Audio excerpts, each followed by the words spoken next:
Betty asked Candy if she had anything going on with her husband, Alan. Candy immediately denied it, but Betty silently walked into the kitchen and came back holding an axe. It had all started by chance. Candy had found herself unexpectedly drawn to Alan. Every weekend, the two would sneak out of town to spend time together in secret. But after Betty gave birth to another child, Alan told Candy it was time to end their relationship. Candy, furious, got into a heated argument with him. Meanwhile, Betty had already begun to suspect something. When she confronted Candy again, Candy finally admitted the truth. Betty turned without a word and went to the kitchen, coming back with an axe. She told Candy to go pick up her daughter from school and to take her swimming the next day. Candy picked up the little girl's swimsuit, but as she turned around, Betty suddenly shoved her and struck her in the forehead with the axe, then swung again, hitting her toes.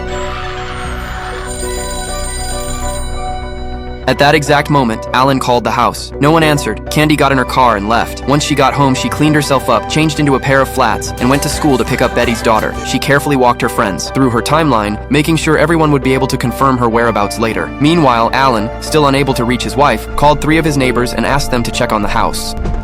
Betty? Oh my God.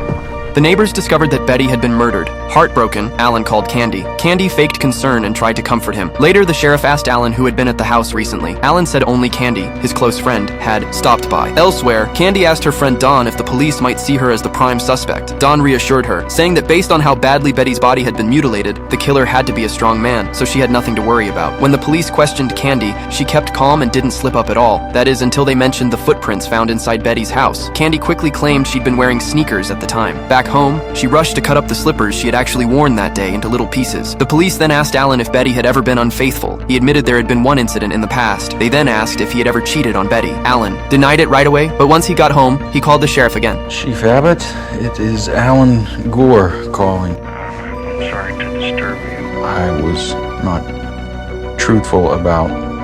Oh, what's that, Alan? I did have an affair Oh. with Candy Montgomery.